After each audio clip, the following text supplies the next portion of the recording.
Hello, this is Roy Michael with Channel 21 News. Today we are interviewing with Councilman Lilienthal. He is from District 3. He is the current councilman here in Hemet, and he is running for re-election this November. Thank you for joining us today. Thank you for having me. Oh, it's a pleasure to have you here. I've got a list of questions for you. First, let's start with public safety. You've emphasized public safety in your platform. How will you improve community policing in Hemet? So one of the things that I thought about was having a series of forums. This one's kind of a difficult one. I think is going to be like a controversial one, but to have a series of forums that I was thinking maybe have the DA on one, thinking of a panel, right? So the DA at one end, because they can prosecute both sides, and then I would have someone who represents the sheriff's office, police department, maybe an activist to kind of to add a stir the pot element in it, and then a person whose loved one was killed by the police department, and then a surviving spouse of a police officer that was killed while on duty, and then finally a person who maybe they were a gang member before, or maybe they knew a gang member but saw them get killed, and have them go back and forth on a panel with a mediator,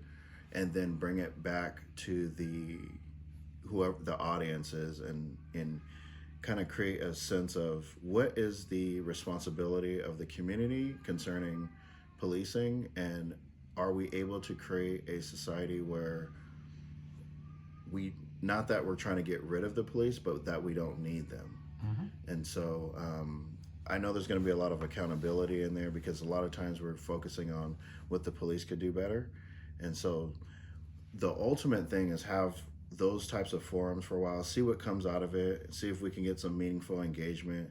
And then also, which would be really nice, is to see if I can create an entire city. I'll work district by district to see what happens, but I was trying to see if I can get all the neighbors to know each other.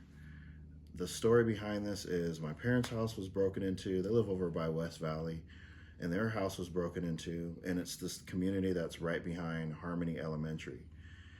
And I went to all the neighbors, and I think there's 636 homes in there. But I went to all the neighbors, and I said, hey, have you ever been broken into? A lot of people were like, no. But it came out to where about 76% out of the houses, somebody had some kind of vandalism where their car was stolen, something with the wheels on their car was stolen, maybe a bike was taken out of the garage, they were burglarized, different things like that, or they had something stolen off of their porch.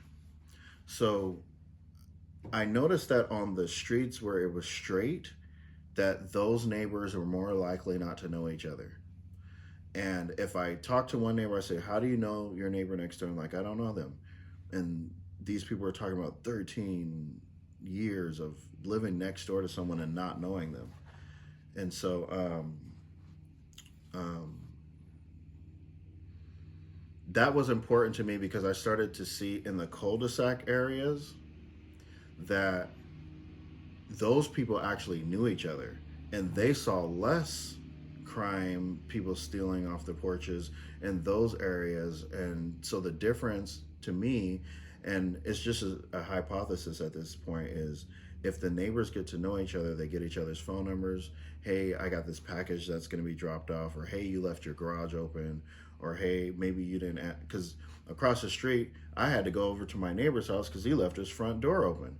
There's a couple times where he left his garage door open, and occasionally, and I would go close it for him.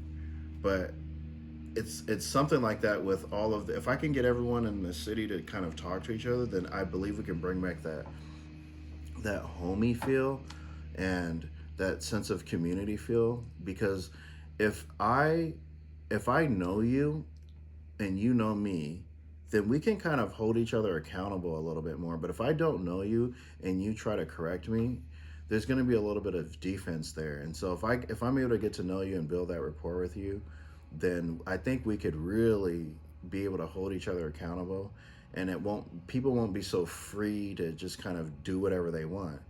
So I would say that the idea is to, and this isn't even my words, this is, I would say, Jordan Peterson, is act in a manner that in which if everyone did it, it would benefit society.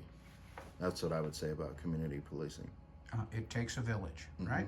Okay.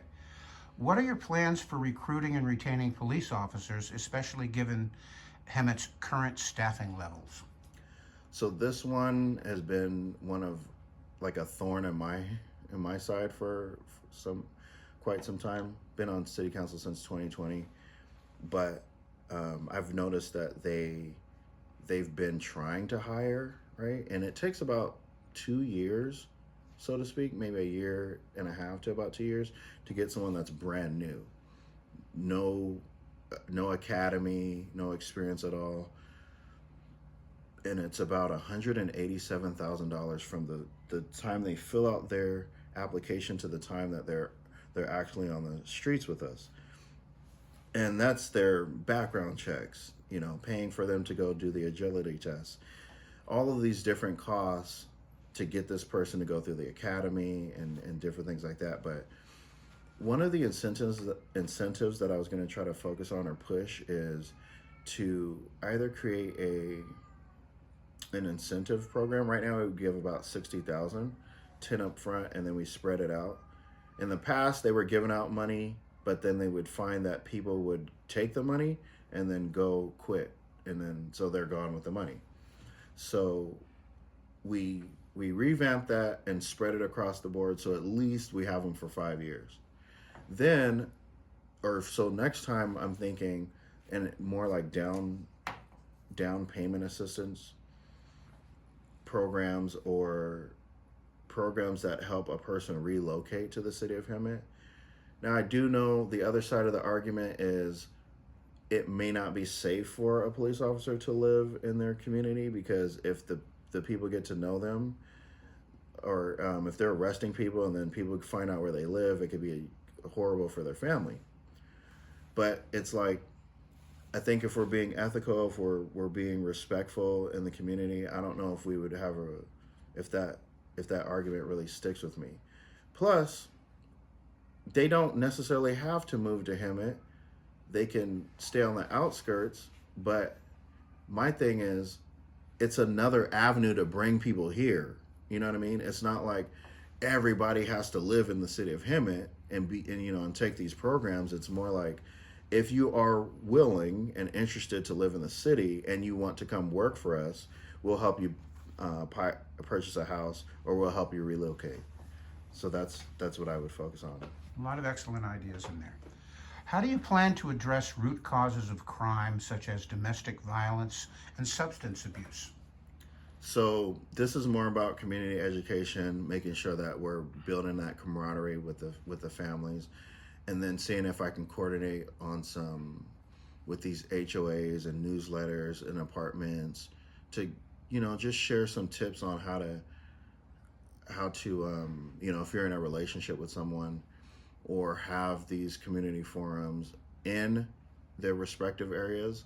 So not citywide forums, but more like, I'll visit a HOA in somewhere, right, Sierra Dawn or the Lakes at Hemet West, and then we'll talk about domestic violence. We'll educate people on how to interact with each other so that they're communicating in a way that happens less.